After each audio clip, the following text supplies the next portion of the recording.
जय गुरुदेव, जय माँ गायत्री, सभी को मेरा प्रणाम। हमारे शांति कुंज में जो देवात्मा हिमालय है, आपको पता है कि गुरुदेव ने उस स्थान को देवात्मा हिमालय का ही नाम क्यों दिया? उसका नाम हिमालय भी दे सकते थे, परंतु इसमें बहुत बड़ा एक साइंस है, एक रहस्य है कह लीजिए।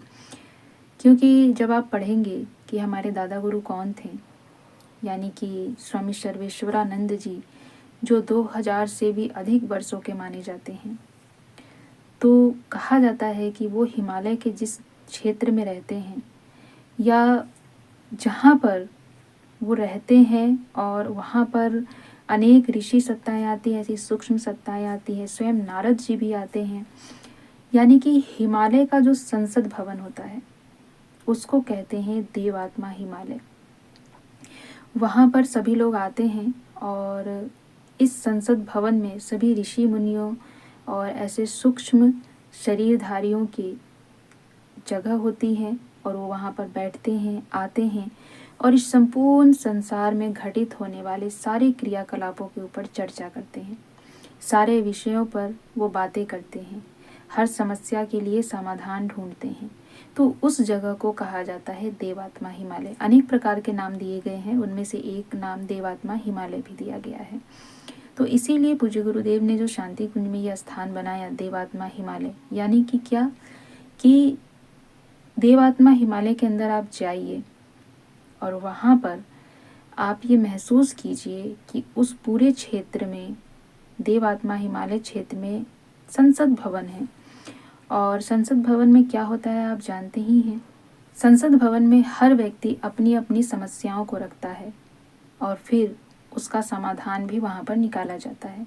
ठीक ऐसा ही हिमालय में होता है।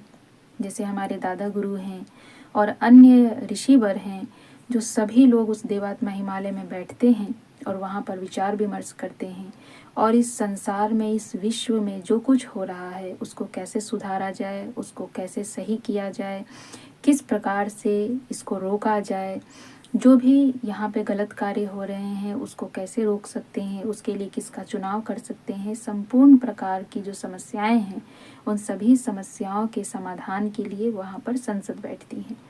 कहा जाता है कि वहाँ पर देवलोक से नारद ऋषि भी आते हैं और अन्य देवताएं भी आते हैं और सभी बैठकर विचार विमर्श करते हैं। तो सोचिए कि उस दुर्गम क्षेत्र में हम नहीं पहुँच सकते और उस दुर्गम क्षेत्र का लाभ पाने के लिए गुरुदेव ने हमें देवात्मा हिमालय दिया। यानी कि हम वहाँ जाएं और उस देवात्मा हिमालय में बैठें, ध्यान मग्न हो, अपने मन की सारी समस्याओं को, अपने मन की सारी उलझनों को वहाँ पर हम बैठे सभी ऋषिवर से, दादा गुरु से, गुरुदेव से और सभी सूक्ष्म सत्ताधारियों से कहें, सभी दिव्य सत्ताओं से कहें और उनसे अपनी समस्याओं का समाधान मांग लें। पर हम में से कितने ऐसे लोग हैं जो अब तक इस बात को अनुभव कर पाए, अब तक इस बात को वहाँ पर जाकर हम महसूस कर पाए। हम में से अधिकतर लोग तो उसे पर्यटन क्षेत्र समझते हैं। वहाँ पर गए, हमने देखा कि कुछ हिमालय नुमा बना हुआ है और वहाँ पर बैठ के कुछ लोग जप कर लेते हैं, ध्यान कर लेते हैं। उनमें से कुछ लोग ऐसे हैं जो जप करते होंगे तो उन्हें अनुभूतियाँ होती होंगी। गुरुदेव ने शांति कुंज में जिन चीज़ों का भी निर्माण करवाया, जिन चीज़ों को भी स्थापित करवाया, वो सब यूं ही नहीं करवाया।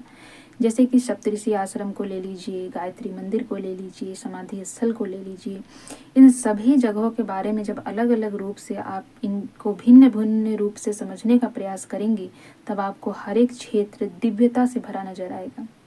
ठीक इन्हीं में से एक है हिमालय। हम आज सिर्फ देवात्मा हिमालय की बात कर रहे हैं, अनेक विषयों पर चर्चा करेंगे, अनेक जगहों के बारे में चर्चा करेंगे।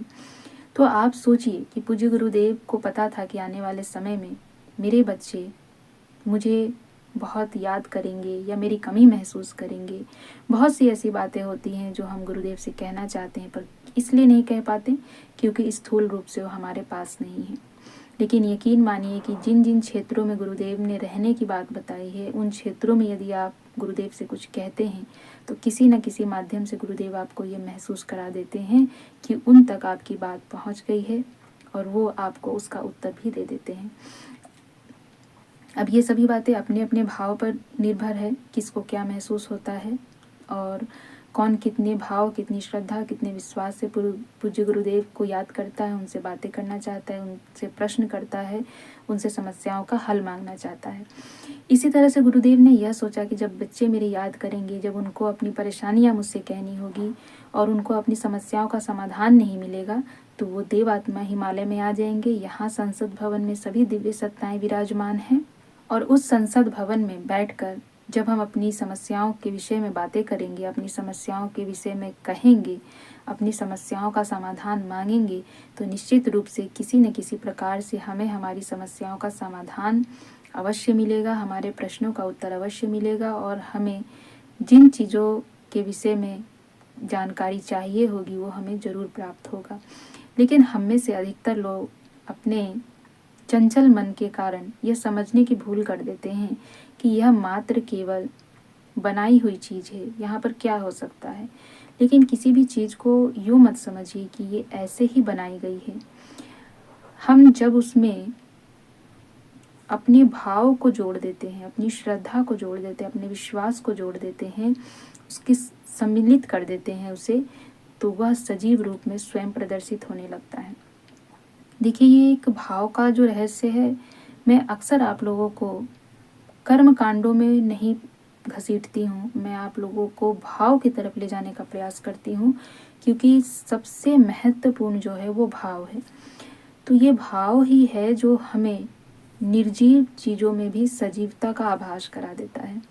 भगवान की मूर्ति भी निर्जीव होती है, लेकिन हमारी भाव, हमारी श्रद्धा और हमारे विश्वास के कारण ही वो हमें सजीव दिखने लगती है। हमें ये लगता है कि इसमें भगवान है, वो हमारी बातें सुन रहे हैं। नहीं तो जितने भी मंदिर हैं, आप किसी भी मंदिर के विषय में बता दीजिए जहाँ पर साक्षात भगवान बैठे हों। हम मूर्ति को ही भगवान मानते हैं, उस मूर्ति के ऊपर ही हमारा विश्वास होता है, उस मूर्ति के ऊपर ही विश्वास करके हम उनसे अपनी हर एक बात कहते हैं। तो ऐसा ही हम देवात्मा हिमालय में क्यों नहीं कर सकते? इसको केवल घूमने की जगह ना मानकर हम वहाँ बैठकर अपनी समस्याओं को वहाँ बैठी दिव्य सत्ताओं को महसूस करके क्यों नहीं बता सकते?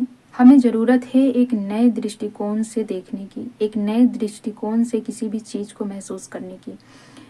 और मैं बहुत सी चीज़ें इसलिए नहीं बोलती कि आप लोग को ये लगता है कि सब बनावटी बातें हैं, लेकिन जिन जगहों के बारे में, जिन चीज़ों के बारे में आपको बताती हूँ, मान के चलिए कि हर चीज़ को मैंने वहाँ महसूस किया है, तभी मैं आपको बताती हूँ। लेकिन हर एक बात आपको बताने का मतलब है कि मैं आप लोगों में अंधविश्वास फैला रही हूँ, चमत्कारों को बताकर, इन चीज़ों को बताकर। बहुत से लोग तो ये भी कहते हैं कि गुरुदेव के चमत्कार बताना भी ज़रूरी नहीं है, क्योंकि ये एक अंधविश्वास है। पर जिसकी जैसी भावना वो ऐसी बात करता है, इसीलिए हर एक चीज़ नहीं बतानी चाहिए। पर हाँ, जिन चीज़ों से हमें लाभ मिला है उन चीज़ों को औरों तक पहुंचाना भी, ये भी हमने गुरुदेव से सीखा है। तो आप देवात्मा हिमालय को कम मत समझिए। मैंने उसका संक्षेप रूप में समझाया कि देवात्मा हिमालय क्या है।